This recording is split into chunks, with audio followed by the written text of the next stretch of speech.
Love this podcast? Support it and sponsor today. Simply head to ozcastnetwork.com for details. The Catchalorette and friends want to acknowledge that this podcast is recorded and edited on the stolen lands of the Kaurna and Peramunk peoples. We wish to pay and give respect to all Aboriginal and Torres Strait Islander peoples, past, present and emerging. Sovereignty was never ceded, always was, always will be Aboriginal land. The Catchalorette and friends. From first love to happy ever after. What's that? From dating to dick pics. Oh my. Oh no! The Catchalorette and friends.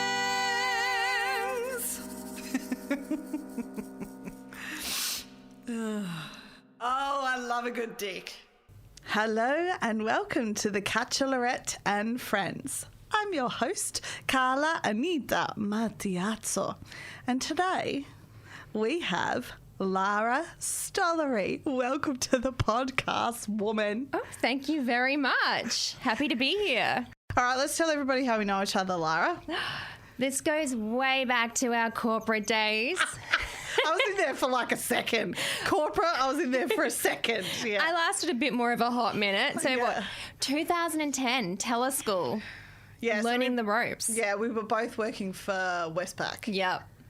Jesus. Yes, multi-skilled we are. Hey, Lara. So diverse. I remember freaking out though when we were doing that training because it would, to me, I felt really out of my depth. I mean, I'd worked in banking before, so I was like, why am I here? I can count money. I know how to be like the monopoly banker. Like, this is irrelevant. Yeah, see, I was on the other spectrum. I was freaking out. Because I have this complex with maths. Complex? Is that the right word? I mean, I feel like it lends to that. Or an aversion. Yes, yeah. So I know how to count. I know how my times tables. I do not. But I thought like being a part of a bank and in particular being a teller, I was like, shit, I'm out of my depth here. Like maths is not my strong suit. How am I going to go working in a bank? Wow. So I was freaking out when we were doing that. And I remember you bringing me chocolates. Yes, because we were both on like the vegan train and we bonded over that. I remember that. That's so funny. I do remember the chocolates. They were really good. Do you remember where you got them from? It was most likely Goodies and Grains in the Central Market. Yeah, probably. Okay, so enough about banking because we're not here for banking.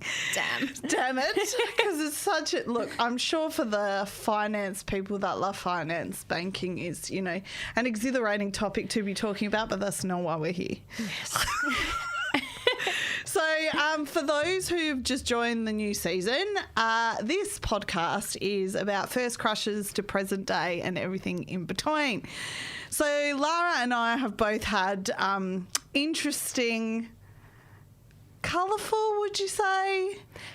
And, good stuff to share, I think, during our journeys. So let's go back to the crushes because we usually start there. Okay. Can you remember your first crush? What was the story around that? First crush was Daniel Walsh, circa 1994. Oh, my God. I know who this is. He was like a ginger ninja god. He was a model at the time. He was doing commercials for ice cream companies. What? Yeah, and every girl at school loved him. I think it's a different Daniel. It is. It's not the Daniel that we were like mutual friends with that married Allison or something. Yeah. Different Daniel. Okay, because that's who I thought you were talking about. I was like, he cannot be... No, he's too freckly.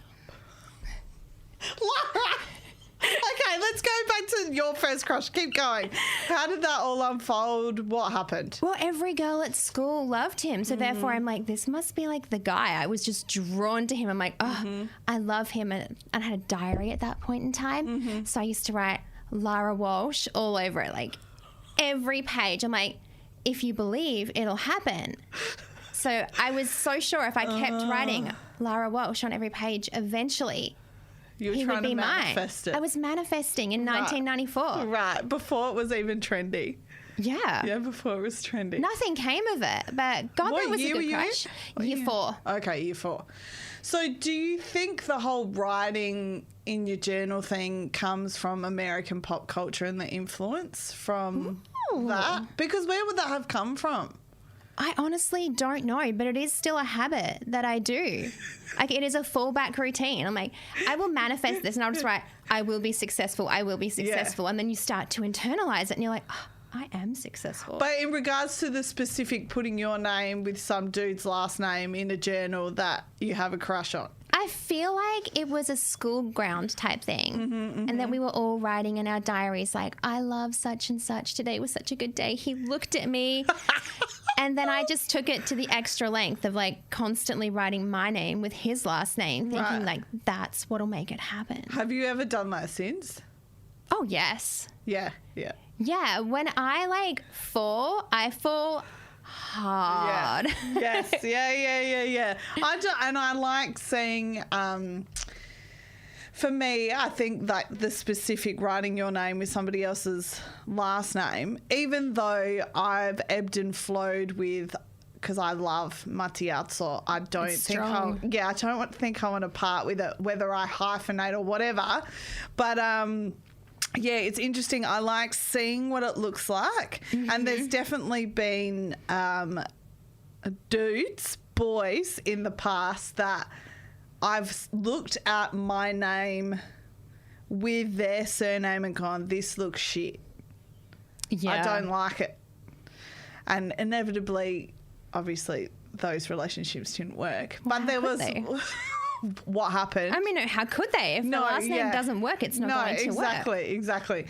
But there was one in particular that I really liked the phonetic flow of the vowels and the addition to my surname. Like they both seem to be strong, creative, melodic as well, the way that they sat together. Yeah. Ooh, see, I like that. See, I will write the guy's last name with mine, but would I ever take a man's last name? I don't think so. Yeah. I think, yeah. See, I'm torn with that too. I used to be really like, fuck no, I'm keeping Matiazzo, I'm not touching anything else. But recently, yeah, it was very much something that I liked. They looked very nice together. That's a little heartwarming. They did. They looked lovely together. And I really liked the sound of them together too. So moving on from crushes. So nothing happened there in year 4. It was just a lustful... It was just lust. And it was Catholic school. Nothing was going to happen. That's a sinful act. No. In primary school, yeah. But then Catholic high school's a bit different situation. Oh, no. Still don't do that. No, I didn't even kiss a guy until I was almost 19. That's right. I was terrified. Why were you terrified? Because, bad things could happen. Oh, yeah, all the Catholic guilt. Yeah. Oh, my God. And it still lies with me today. Do you think that shapes a lot of your decisions romantically? Probably not romantic decisions, but when it comes to being mean to someone, it shapes me there. I'm like, okay, well, I said that in the heat of the moment, but I don't know how that affected them. Like, what's their mental health? Like, why did I act like this? Yeah, and then I start to feel really bad. Yeah, I think a lot of my understanding from growing up Catholic, we're always taught to, and it's not a bad thing to think of the other person and how, put yourself in their shoes and try and have an understanding, be empathetic towards them to best conduct yourself, I suppose. I think that's a good skill to have, but it's interesting how it morphs, the guilt morphs and shapes other decisions and the way in which we conduct ourselves, for sure. Catholic guilt is real and deep-rooted. It is. It spans a whole heap of parts of one's life, I think. So you've just said 19 was when you first kissed a boy. So we've gone from having a crush in year 4 to then first kissing a guy at 19, did you say? Yes. So what happened in between there? Did you, because I know you went to an all-girls school, so there wasn't heaps of access of, interactions with gentlemen. Gentlemen. What even? Do they exist? Who knows? Jury's out. Yeah, so talk us through that. Were there any celebrity crushes? Were there any thoughts of what your future would be romantically? Did you have any of those, daydreams? I mean, I was desperately in love with Isaac Hansen. Oh from my the band God. Hanson. Yeah, so was I. He was the eldest brother, He was wasn't he? the dorky looking one. I'm like, well, Taylor's Yes. too hot for me and Zach's too young. And Isaac must be an easy target because he's not particularly good looking. Oh my God, this is hilarious. I seem to have, in every boy band group, gone for the eldest boy band member. So, I think it was Kevin in Backstreet Boys. Pretty sure. Yeah. And then it was Isaac in Hanson. Like, there was a theme of who's the eldest, I'll choose that one because they're going to be the most mature. Well, age does not equal maturity. I mean, a shining example. Hilarious. Anyway, keep telling me about your crush with Isaac. So I absolutely loved him. My whole room was covered in Hanson paraphernalia. I would kiss this poster of Isaac. I'm like, he's going to come to Australia and I'm going to run off with him like he's a good, solid Catholic boy. How did you know he was a Catholic boy? I didn't know that. The Hanson boys are chronically Catholic. What are you talking about? Okay, They come tell from, me about this. I don't know anything about a this. huge Catholic upbringing, and they are tied to the church. They're all married with like a litter of children between them. Oh, right. Didn't know that. Super Catholic kids. Didn't know that. Yeah. Okay, well, you're teaching me something I didn't. I obviously didn't love the band that much because I didn't do that much So research. into them. How did your parents feel about you having all this paraphernalia all over your walls? They supported the addiction. Mum would drive to the random news agencies completely out of our suburbs to go and get me, what was it, the teen magazines. Yeah. Just Hits or whatever they were called back then, so I could get all the posters, or she'd drive and get the band T-shirts because, online shopping, e-commerce wasn't really a thing back then. No, it wasn't. We're 80s babies for people that need to know. Keep going. The best of the 80s. Keep going. So I had, my parents supporting me in this crack-like addiction for Hanson. Okay. Do you think that they were more comfortable with it because these boys were Catholic? Did they know that? No. That wouldn't have been on their radar. Okay, right. Okay. Yeah, they were just supporting. Okay, that wasn't a conversation that you had with them going, Mum and Dad, I like this band, and they're Catholic, so it's okay. Yeah, it's not satanic worshipping. Okay, so you went from Hanson. What happened next? From Hanson, where did we go there? I think a real human. So Yeah. this was Michael. He was dating a friend of mine at the time, and then they broke up. And I'm Yeah. like, well, she's so much hotter than me, and if she's dating him, he must be worthwhile. So then I pursued him. So it's all on the superficial, is it if... So you were equating his value to the fact that he went out with someone that was so much hotter than him. Yeah. Okay. And I'm like, she is prettier than me. I mean, do I still think that? No. But that doesn't But matter. back then, I was like, well, yeah, this must be a good thing. I need to go after this boy, and off I pursued. So do you think that that's where a lot of the values of young Lara pursuing love was on the... What were the value systems in choosing a guy when you were younger? God, I didn't really have any. There was Michael, Yeah. and that was just young, not even lust, not love. I don't even know what to label that is. It was a time. It was a time. It was a moment in time. It was bad decisions. Right. But it was a learning experience. And then we just went on a dating hiatus for a long time. I am a massive flirt queen. I will flirt with anything and everything. But I'm not necessarily a relationship person because Yeah. I don't see the value in them. Okay, explain that to me. Well, I love me more than anyone else ever could. Right. And that's not a bad thing. It's not a bad No, thing. it's not. And the love that I've had for guys and the Yeah. love they've had for me has never been what I give myself. Right. And I've never wanted the white picket fence. I don't see the need for marriage. It doesn't seem like a tangible thing nowadays. I don't want children. Yep. So there's never been a race to get to that stage in life because it's not things that I've wanted or desired. So I've just cruised along, having flirts, having like these love interests built up in my head, or like hyper fixating on a guy and then deciding we're going to run off to New Zealand and get married because you can do that in 3 days here. In New Zealand, sorry. In Australia, you have to wait 30 days. Yeah. I mean, how is one meant to like randomly Britney Spears elope quickly? Well, you can't. It just seems like a good idea. It seems like a good idea. Yeah.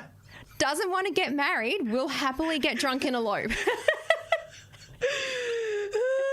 Look, I think there's definitely some pros and cons to eloping, that's for sure, because the amount of brides to be that you and I think have witnessed, unfortunately, a lot of them statistically, minus a couple that I've encountered, really do lose the focus of why you're getting married in the first place. I mean, is the actual focus of what it used to be even there anymore? Or for look, I can't answer that because I've never been married, so I can't answer that. But I know that my focus would be in the right place if I was ever to get married. I wouldn't be interested. Look, it's all nice to have a wedding that looks lovely, everyone's happy, the food's good and whatever, but my focus isn't there to outshow, get as many Instagram likes or whatever it is that people do the big fuck off show off wedding is for. The whole aim of the situation for me would be it's the right person and you're there because that's, a step that you want to take together, not for the purpose of anybody else, really, which looks like what a lot of big show off whatever weddings are. Do you think that's changed over time? Because me in my 20s, when I thought like marriage could be a good idea, was like, ooh, big like Barbie dream wedding. Whereas me in my 30s, it's like pizza and cocktails, like wherever. Yes, yeah. I think because I was engaged at 21, it was definitely the big Italian, big dress, big ballroom. I would have loved to have seen that. Big juicy dress. But I don't need to do that anymore because I live my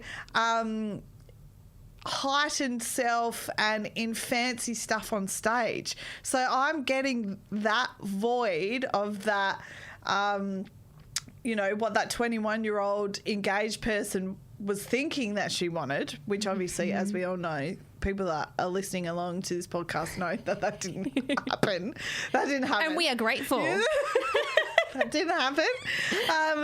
So it definitely, I would much rather go to Italy or, beautiful spot with very select few people there. Oh, yeah. And just have big, long table, sit down, nice food. And, it's definitely changed. If I could not have imagined at 21 being the age I am now. I mean, fucking hot in our 30s.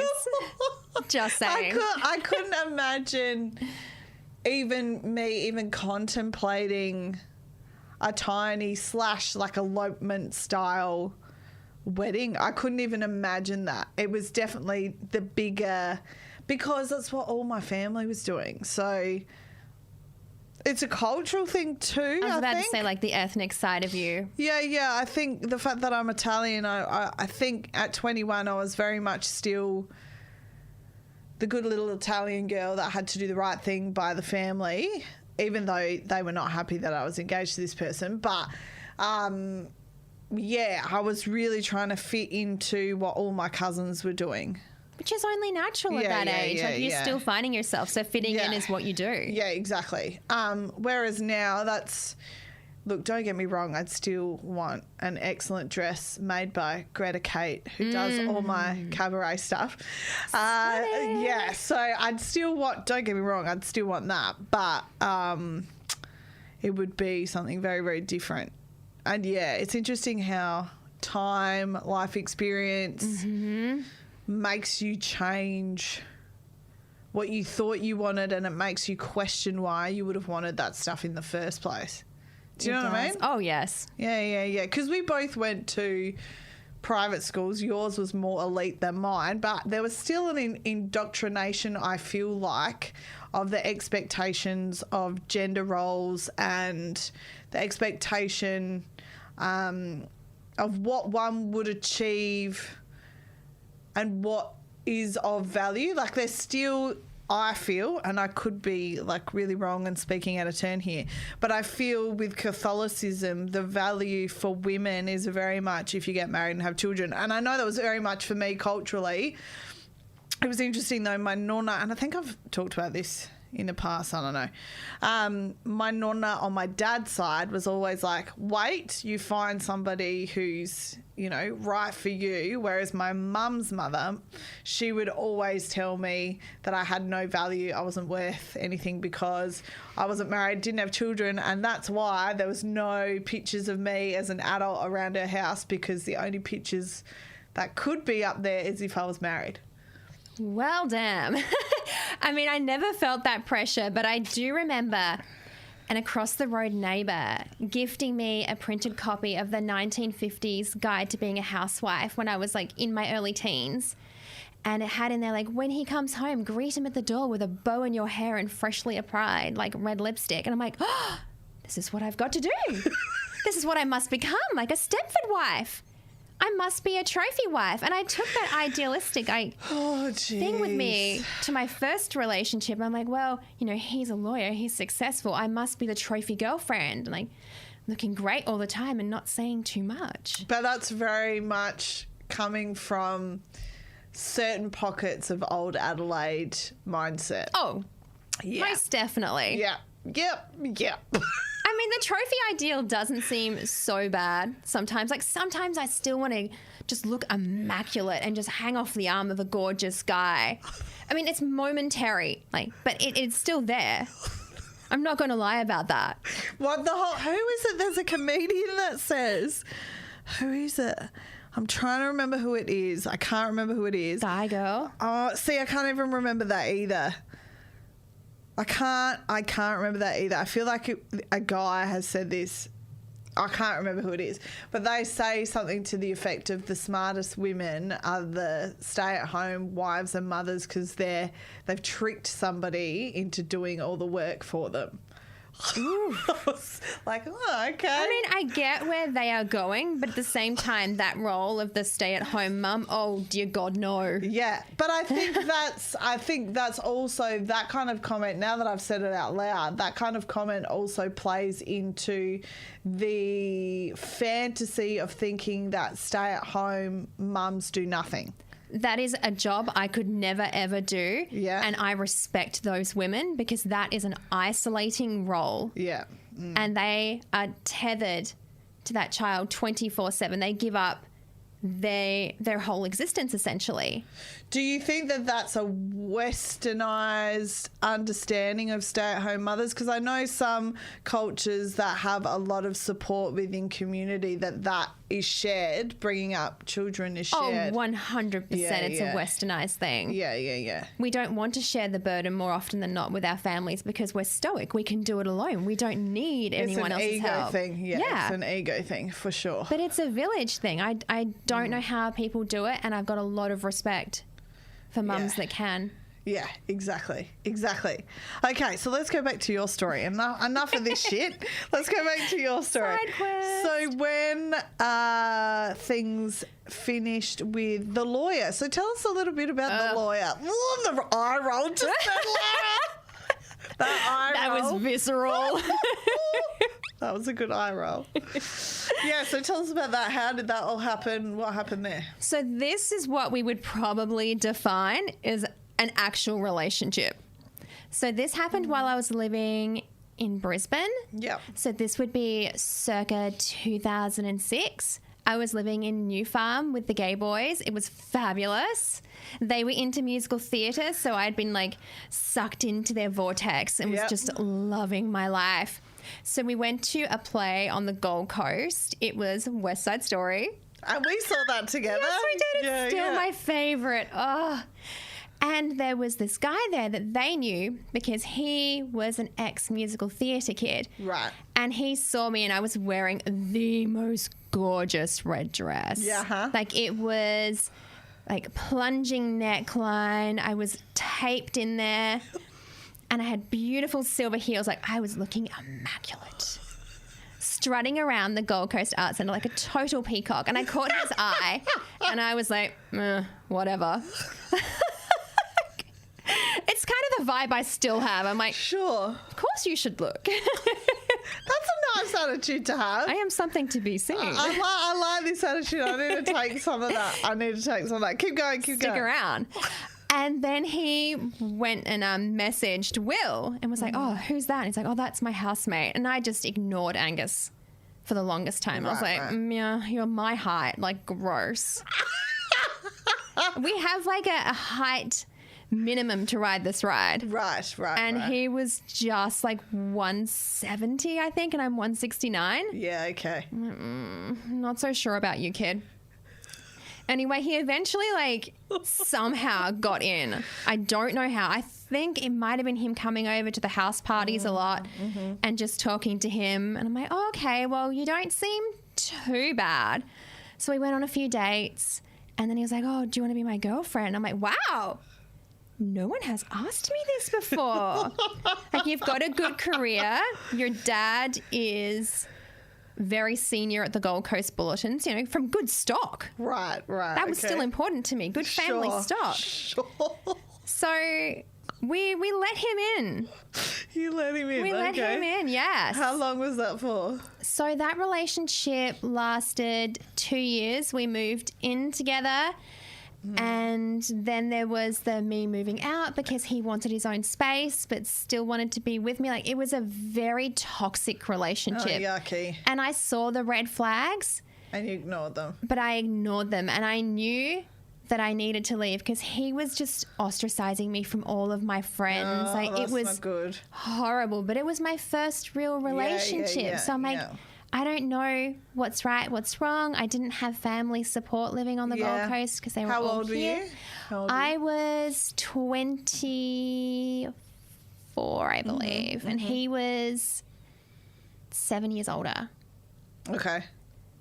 So he should have been more mature, but he most certainly wasn't at all. Like, very much the party boy still, doing a lot of like cocaine. Yeah, right. Well, that's not going to help you make any smart decisions. No, definitely not. And he just treated me like absolute shit. Like, there was so many standout times that I can remember where I should have left. Like, the final Christmas day that we were together and he wanted to take his little tinny boat out near the marina and it was so choppy and I get tinny sick. It's no joke. Yeah, it's not fun. And I thought we were going out for like Christmas Day lunch. So I'd bought a beautiful dress and then he's like, no, we're just going to my parents' house and then we're going out fishing.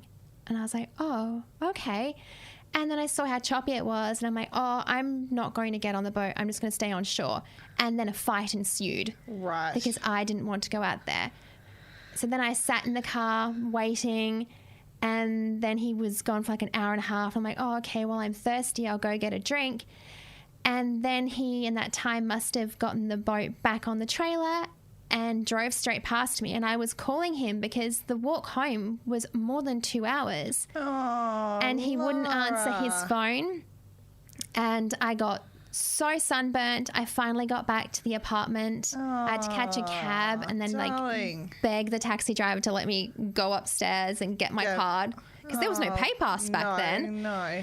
And he didn't give a shit. He's like, well, you made that choice to walk. I'm like, well, I called you. He's like, well, I didn't see you. And I'm like, well, you would have seen the missed call. But, you know, I still stayed. It took. Lara. So we had the final fight. And then I went back to my apartment, which was above Hollywood Showgirls on Orchid Avenue. Nice. So that was a wild time. And then I walked back to our old apartment, now just his, at Circle on Cavill. And I'm like, you know what? I need to apologize because I shouldn't have like started a fight. It was never my fault. But I felt the need to go To and appease. yeah. So I let myself in. There were like bodies everywhere from the night before's party still. And I'm like, oh, okay, of course. Yeah. And I went to the bedroom and then this girl was on top of him. Yeah, great. And it hurt. I can still see it in my mind, but I needed to see that to actually finish it. Like, Yeah. it was the thing that needed to be seen Oh, to darling. end that shit situation. And it took a few weeks to get over it, like more than a few weeks, but you know, the few intense weeks Yeah, of I like understand. crying, not eating, Yeah. to realize that that moment in time was what I needed to leave. Yeah. God, that's really intense, Lara. I'm sorry you went through that. That's shit. It's so shit, but it's not an isolated situation for like myself or anyone else. Like, it does happen, and it's what you take out of it in the end. Yeah, the lessons that are learnt and then the gratitude that comes in from the lessons are invaluable. So what were the lessons that you learnt about yourself in that relationship? When you feel the red flags, you need to acknowledge them Yeah. and not ignore them. Like, I did it in the next relationship too. So I didn't quite take it all the way, but when you do feel them, there's a reason why. Yeah. It's your Like- intuition saying, hello, this isn't right for you. What are you doing about it? And don't let the guy try and justify his way out of it, like put it all back on you, like, oh, that's your feeling. I'm not doing that. I'm not contributing to the way you feel. And it's like, no. You are the reason I feel like this, because before you, there was none of this. Yeah. There wasn't this anxiety, this... Yes. Yep. And if they're being shady, like, it makes it even worse because you know that there's a reason you're feeling this. Like, why is my heart like skipping a beat every time I look at my phone and he hasn't messaged me? And why is he on Facebook answering to everybody else? So what was the lesson that you did learn from that relationship that you have, you know, stuck to throughout the rest of your encounters in relationships? I wouldn't say so much of a lesson, but my own personal resilience. Okay. I can bounce back. I will bounce back. Yeah. And not to rely on anybody else for anything you can give yourself. Yeah, that's a hard pill to swallow sometimes though. It is. It is really hard. And then after we parted and my strength returned, good things happened. Yeah, great.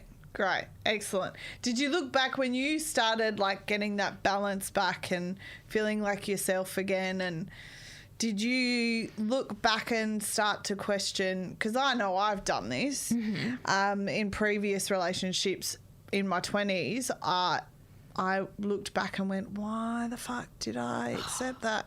Like, there was a dude that I dated at the end of my 20s, and looking back now, I was like, I totally understand why I attracted that person. Like, I understand why I accepted the dysfunctional behaviour and the unpredictability and the scary shit, because I was dealing with stuff in my own personal life that made me question all of my identity. So, of course, if I'm questioning all my identity, how the fuck am I going to attract a person that's going to treat me how I should be treated, you know? I agree with that. Yeah.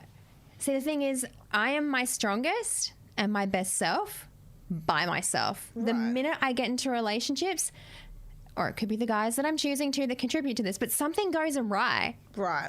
The strength I have as an individual somehow slightly gets eroded, and I become like subservient almost. And it Right. So makes maybe my that skin is crawl.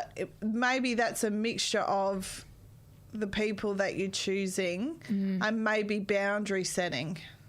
Yeah, I've only just learnt boundary setting whilst right. going to uni and having to be very like blocked with my times. Like, you have me for 2 hours. If you're late, oof. Yep. I mean, I hate that to begin with, but now you've got an hour and 40 minutes and we're sticking to that, and I'm not going over for you because there are other things in my life that are either more important or equally as important. Yeah. Correct. I think it's really, I find boundary setting difficult too, especially in my personal life, because when I care about someone and I love someone, my way of showing that I love them is by giving and helping and saying yes and all those kind of things. And I think as I get older, I feel like you were saying, time is more precious, and we've got, more things that we want to be focusing on, career, personal life, whatever it is, that saying no and setting boundaries is important. It's important. Otherwise, I know in my 20s in particular, something that I repeated as a mistake and I didn't learn those lessons repeatedly was completely, like you were saying just then, completely morphing myself into what they are or what I thought they wanted from me. And then not only did when the breakup happened, the relationship would fall apart, obviously, and then I would have to try and get myself back together instead of just having to deal with the heartbreak. I think that's a lesson I've now learnt. Like, I know that all I have to deal with is the heartbreak, because I know that I have set myself up to be confident enough in myself to stand as an individual in a relationship, and that makes for a better team anyway. If you are strong within yourself and know who you are, and everyone's always evolving, everyone's always learning, all that kind of stuff. So you do evolve, and the perception or whatever of who you are, always morphs throughout time anyway, if you're learning.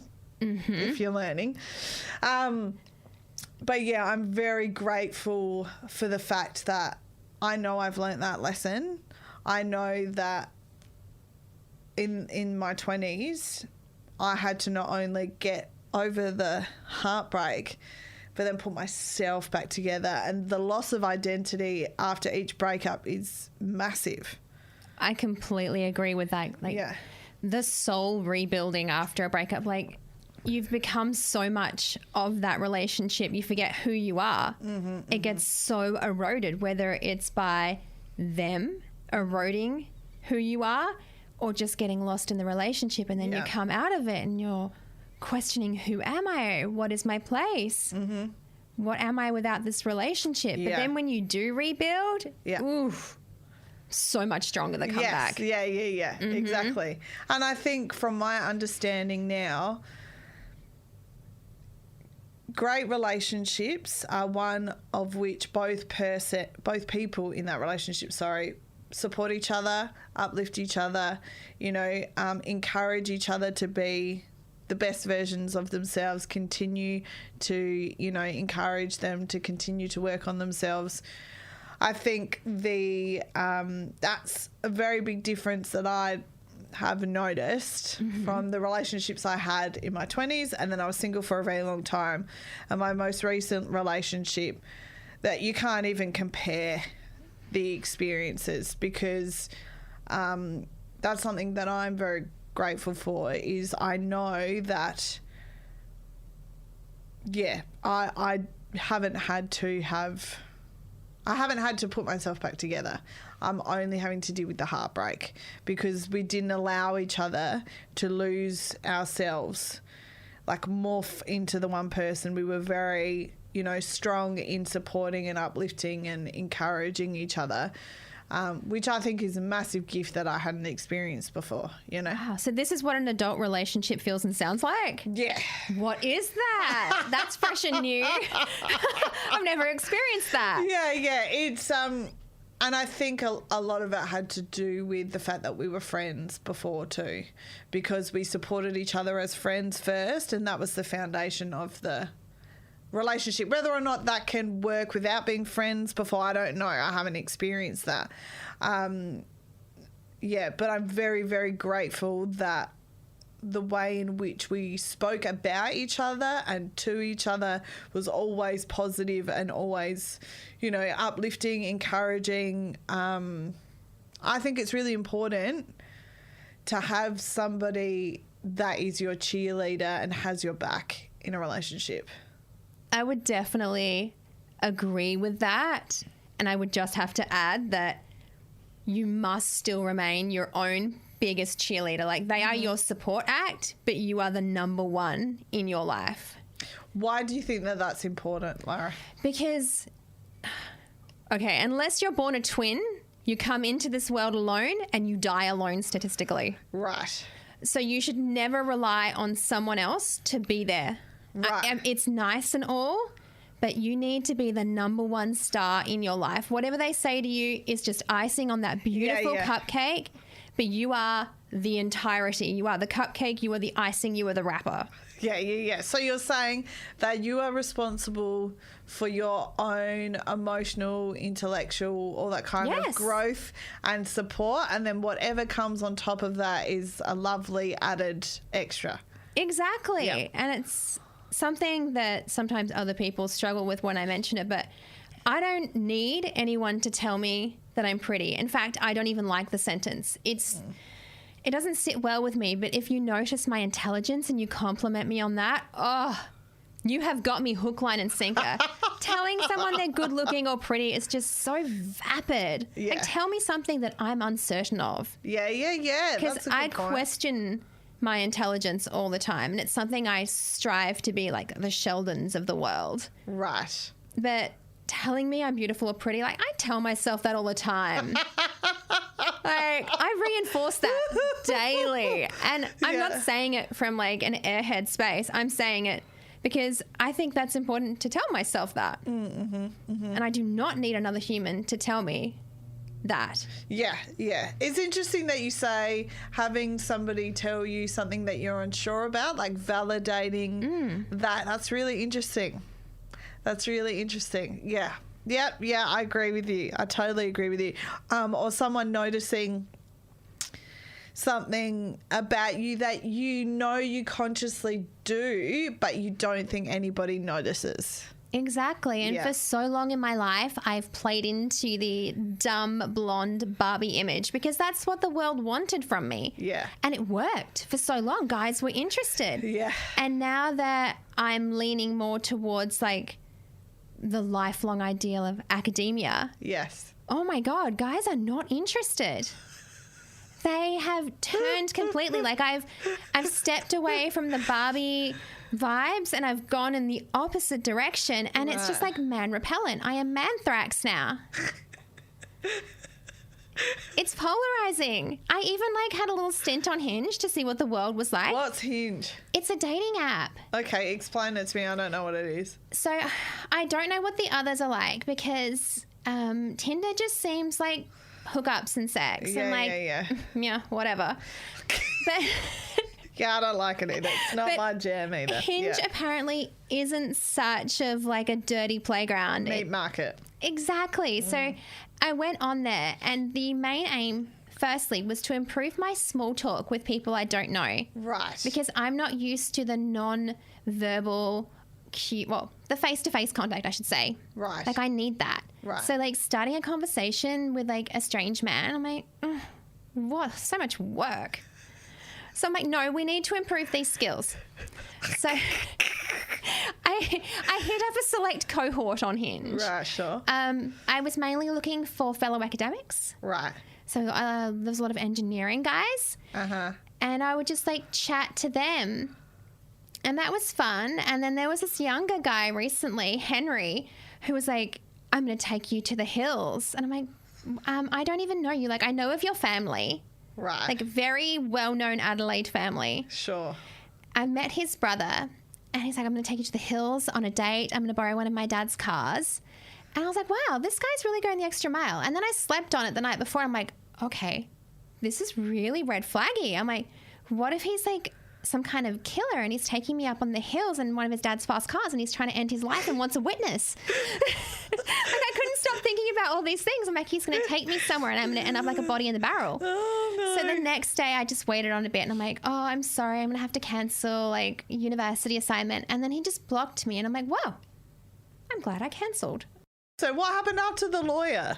Oh, then I took like a solid 4 or 5 year hiatus. Like that's one of my big traits. I will have a relationship and then I will go on a massive hiatus I'm the because same. Yep. I just don't need a relationship to begin with. Yeah, I'm exactly the same. I think there was at least 2 or 3 years in between engaged boy and gamer boy, who you know. Yep. And then there was a big 5-6 years in between gamer boy and I don't have a label. Haven't thought of a label. I don't know if there is one. But in that 5 or 6 years, I did date in my late 20s that dude that I mentioned before. Mm-hmm. But I would not count that as a relationship. Like a situationship. Yeah. That was disguised as a relationship. It was just kind of like wrapped in shit. Well, I just don't like counting that as a relationship because it shouldn't have happened. I understand that. It shouldn't have happened. Yeah. And it was too short a time period for me, I think. I don't know. Yeah. Complicated. Life is complicated. Yes, somewhat. It can be. Look, it can be. There are definitely moments where it is a lot harder. And then there are moments where it's just like so good. Yeah. Yeah, I agree with you. But the point I'm trying to make, the point I'm making is I'm the same. I have a big hiatus. Yeah. I get what you're saying. Like the relationships I had in my 20s and early 30s, that was not love. I still have no example of what love with a man looks like. Right, okay. So I've seen it with my sister and her husband. Yep. But for myself, I do not know what that is with a guy. Right. So I've definitely not had that. I've thought I've had, but that was not love. That wasn't even lust. Yeah, I look back and I go, how? Yeah, was I brain dead? Maybe it was a reflection. I just keep going back to it was a reflection of how I felt about myself. But that, for me, that wasn't how it was because before I got into those relationships, I was so confident and so sure of who I was. Yeah. So was I. And then I let these guys slither on in. Yeah, that's a whole... There's that so layered. We could go into so much of why we give permission for ourselves to be eroded like that. I mean, that's a whole 2-hour session. I know. There. Like, where the fuck do you start with that? Because that's complex. That needs some psychology research. Yeah, we need somebody here that understands human psychology to be commentating on that because I wouldn't know where to start with that. Nor would I. I wouldn't It's know not my wheelhouse. No, it's not mine either. I could guess some things, but it's not my wheelhouse either. Okay, so after that hiatus, after Queensland human, what happened next? So then I moved on to a situationship with Steve. Yep. Fabulous guy. Yep. He was one of my younger brother's friends, so that's probably where the trend for younger guys started. Yeah, okay, explain this to me. I've never dated a younger guy before because I don't know if it's me being a teacher and stuff. I would feel like I couldn't do it. I mean, I'm not the most mature. I'm situationally mature. Okay. I'm not the most mature reflection of my age, and nor will I ever be. Right. And therefore, I don't see age as being problematic initially. Right. So as long as you're not a teen and you're not 23, like, Yeah. all is good. Okay, so tell me what your age range is then. Or 10 down. I've been there. Right, okay. Yes, that was what my last relationship. He was 10 years younger. How does that happen? How does that happen? Like, as soon, okay, tell me how that happened. Okay, so we were both working at the same gym together, and I'd been noticing from him for a while. And I love the flirt, and I was just like, right, this is my soul's mission. I will get him. And once I have my mind set on you, there is no stopping me. I am full steam ahead. You are my hyperfixation. Okay, sure. So I took that on. And I eventually got to him. Yeah. He wasn't ready for a relationship, but I was like, oh, I need to lock this down. He's Eastern European. How exotic. I'll finally get like a family with culture.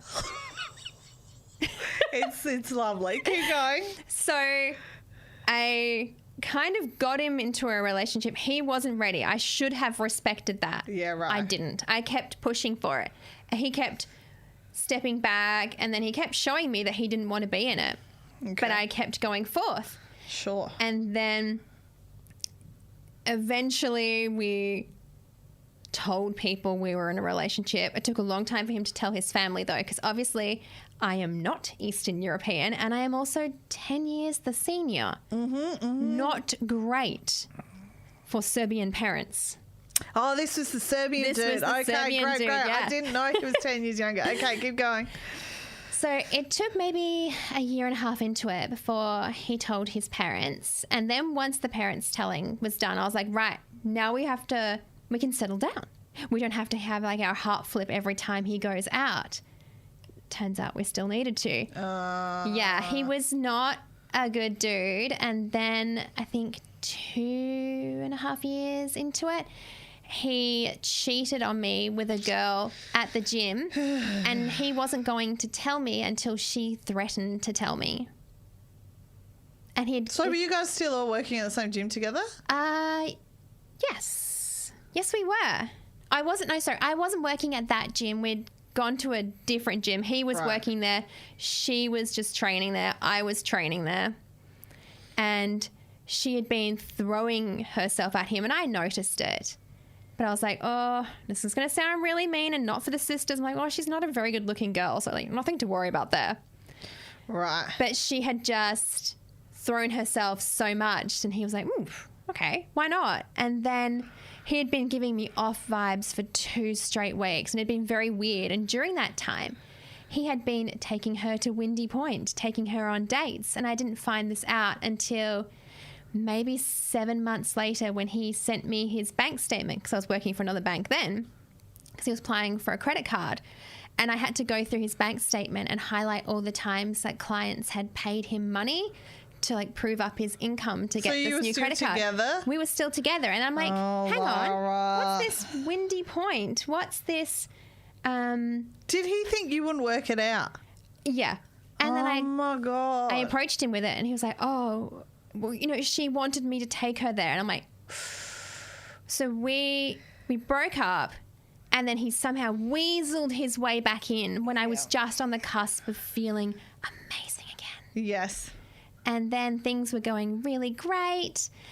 And then we moved in together to an apartment at Lightsview.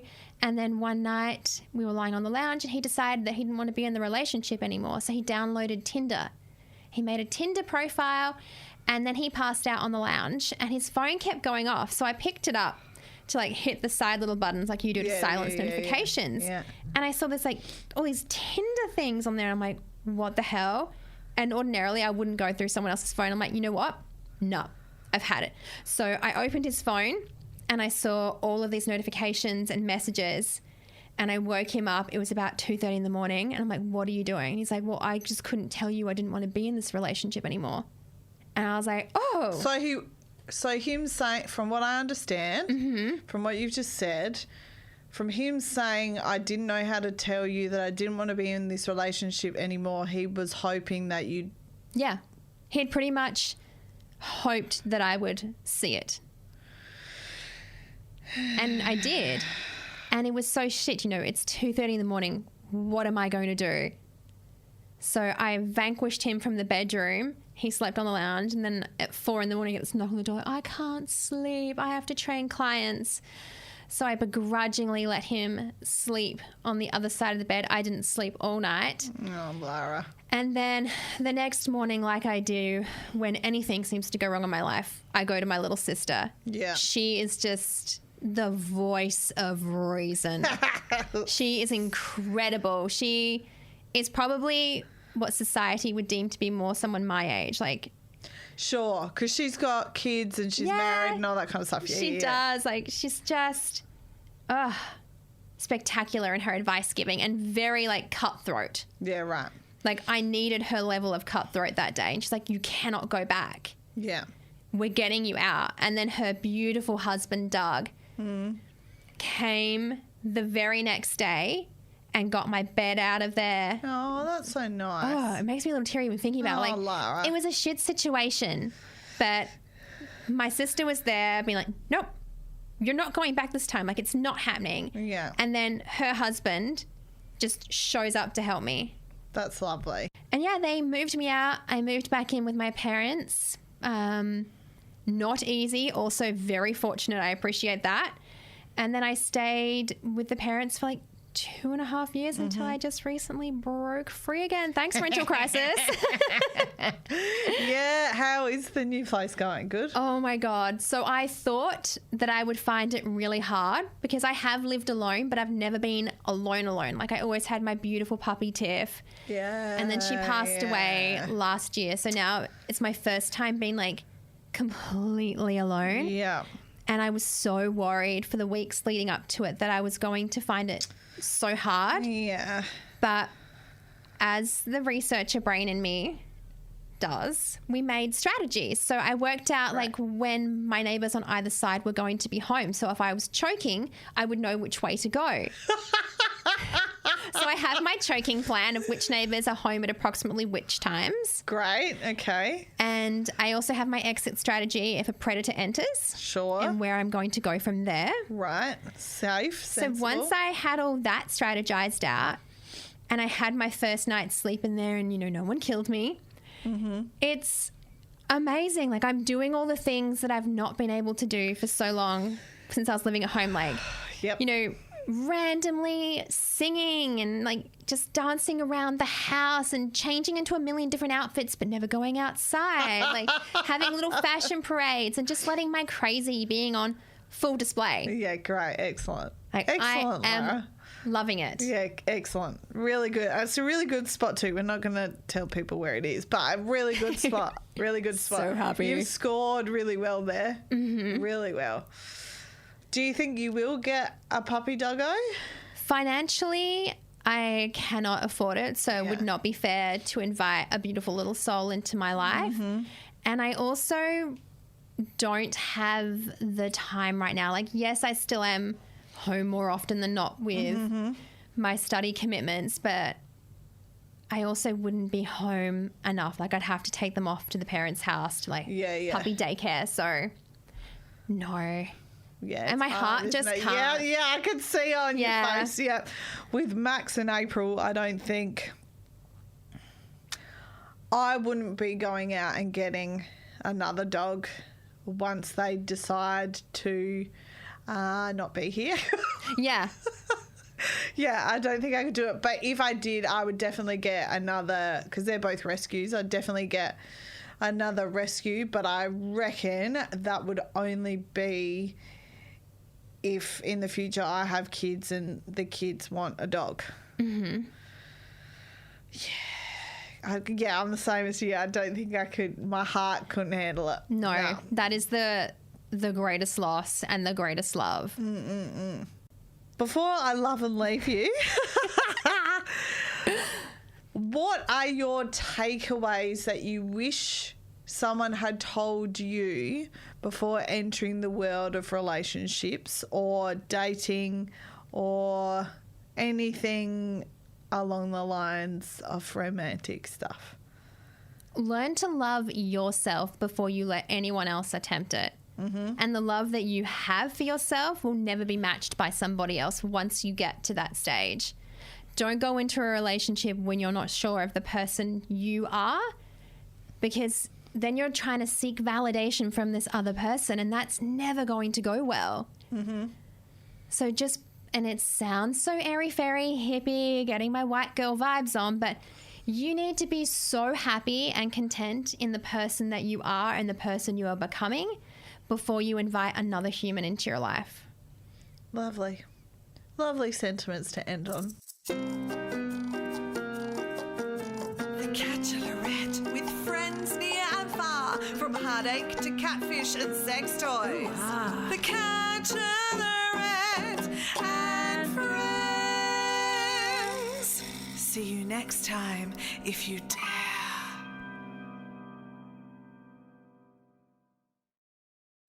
Love this podcast? Support it and sponsor today. Simply head to AuscastNetwork.com for details.